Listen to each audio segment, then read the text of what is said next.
નમસ્કાર, આપ જોઈ રહ્યા છો TV17 ન્યૂઝ ગુજરાતી. આપણી સાથે હું છું સુભાની.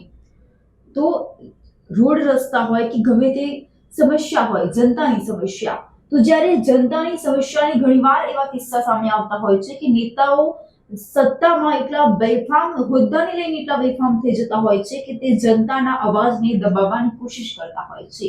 જ્યારે વોટ માંગવાના હોય છે ત્યારે જનતા પાસે જાય છે, પરંતુ એ જ જનતા જ્યારે એમની પાસે જાય કે અમારી આ સમસ્યા છે કે એમના ભ્રષ્ટાચાર સામે સવાલો ઉભા કરે, ત્યારે એ નેતાઓ ધાક ધમકીઓ આપતા હોય છે. જ્યારે તેમને વોટ લેવાના હોય છે ત્યારે જનતા ખૂબ વહાલી લાગે છે, પણ જો એમના વિરુદ્ધ કાંઈ બોલે કે એમના કરેલી કરતૂતો ઉપર જ્યારે જનતા સવાલ ઉઠાવે છે ત્યારે એ લોકોને જનતા ઝેર રૂપ લાગે છે. તો આવો જ એક કિસ્સો છે વલસાડના ધરમપુરનો. આવો સમગ્ર ઘટના પર નજર કરીએ. વલસાડ જિલ્લામાંથી ભાજપના એક નેતાની રાજકીય કિન્નાખોરી સામે આવી છે.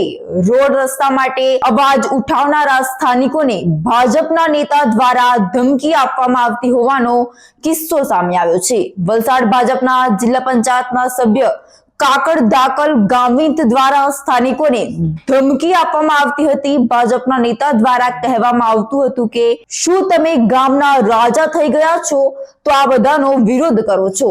સ્થાનિક આગેવાન જયેશ દાકલ દેવડિયાને વારંવાર ધાક ધમકી આપતા ભાજપના નેતા વિરોધમાં ધરમપુર પોલીસ મથકે ફરિયાદ નોંધાવી હતી. દાકલ દેવડિયાને વારંવાર ધમકી આપવામાં આવતી હતી. શિશુમાળ ગામના આગેવાન થકી તેઓ રોડ રસ્તાના ભ્રષ્ટાચાર અંગે તેમનો વિરોધ કરતા હતા અને તેને લઈ ધાક ધમકી આપવામાં આવતી હતી.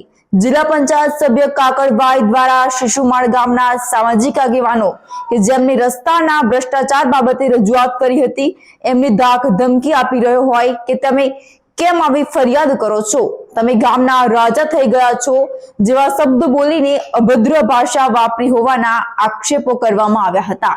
જે બાબતે ગામ લોકો સાથે આદિવાસી નેતા કલ્પેશ પટેલ અને ધરમપુરના આગેવાનો હાજર રહી ધરમપુર પોલીસ મથકે ફરિયાદ નોંધાવી હતી.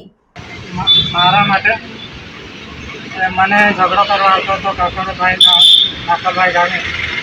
મેં સ્કૂલ પરથી મુદ્દા ઉઠાવેલો એ બની ગયો, પછી સુવાનો આપેલો એ બની ગયો, એક ઘર પડી ગયેલો એને 2 લાખ રૂપિયા મળી ગયા. એટલે એના બેસ્ટમાં કાંઈ દુખતો એટલે મને ઝઘડો કરવા આવતો હતો. 9:30 વાગે જેવો આવેલો બેન. શું ઝઘડો કર્યો એટલે શું કીધું એને? તમે એમ કે રાજો બની ગયેલા છે એમ કે. હા હા, બીજું શું થયું? વારંવાર મને કહ્યા કરે કે તું ગામનો હમણાં મોટા આગેવાન થઈ ગયેલો છે એમ કે. તો એના વિરુદ્ધમાં અરજી આપી છે? એના વિરોધમાં મેં અરજી આપેલી છે પોલીસ સ્ટેશન. મને ફાંસીએ ચડાવી દે તો કંઈ નહીં, મેં કંઈ ગુનો કરેલો નહીં મળે. ગુનો કરેલો રહે તો મને ફાંસી આપી દેજો જાહેર જનતામાં. જે પણ આ ઘટના બને એમાં જે ક્વોલિટીવાળો રસ્તાને બનાવતા એના માટે જયેશભાઈ એને કોન્ટ્રાક્ટરને કીધું. એના જ્યારે પણ એમાં એવું થાય તો ત્યારે કાકડભાઈ કેમ બોલતા હોય, એ કાકડભાઈને કદાચ પૈસા મળતા હોય એટલે જ એ બોલતો હોય. સમાજમાં રહીને આગેવાન આજે તમે જિલ્લા પંચાયત સભ્યો છો એટલે તમે સમાજના જે નાગરિક છે એ લોકોને તમે ધમકાવવાની કોશિશ કરો છો. આવું અમે હવે ચલાવી લેવાનું નથી. જ્યાં પણ ખરાબ કામ થશે ત્યાં બધા મળીને અમે એનો વિરોધ કરીશું.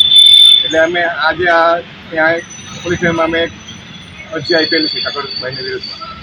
તારીખ 30/11/2025ના દિને શિશુમાળ ગામથી ફરિયાદ આવી હતી કે જે અંગારબારીથી ગામડીથી શિશુમાળ સુધીનો જે રસ્તો બને છે તે અત્યંત બોગસ કોન્ટ્રાક્ટર દ્વારા કામ કરવામાં આવી રહ્યું હતું. જે બાબતની ફરિયાદ ગામ લોકો દ્વારા મને કરવામાં આવતા મેં જે તે વિભાગને જાણ કરી હતી અને ત્યારબાદ બીજા દિવસ ચકાસણી માટે અધિકારીઓ પણ ગયા હતા. ત્યારબાદ જયેશભાઈ સ્થાનિક આગેવાન છે એમનો ફોન આવે છે કે કાકડભાઈ જે જિલ્લા પંચાયતના સભ્ય છે તેઓ એમને જ્યાં કામ કરે ત્યાં ગભરાવવા માટે ગયા હતા. મારે જિલ્લા પંચાયત સભ્યશ્રીને પૂછવું છે શું આવું ભ્રષ્ટાચાર કરે એમને તમે બચાવી રહ્યા છો? તમારે તો ઉલટાનું એમને પ્રોત્સાહન આપવું જોઈએ કે જે માણસ આવું ખરાબ કામ કરે છે એમને એ લોકો ખુલ્લું પાડે છે, તમે પ્રોત્સાહન આપવાના બદલે બીવડાવો છો એ કેટલું યોગ્ય? અમે બીવાવાળા નથી. તમારા ગામમાં હજુ પણ કોઈ ભ્રષ્ટાચાર કરશે કે ધરમપુર તાલુકામાં કોઈ ખોટું કામ કરશે ને તો સામી સાથે લડી લેશું, બાકી ગભરાશું નહીં. એ વાત કાન પોલીસ સાંભળી લઈ.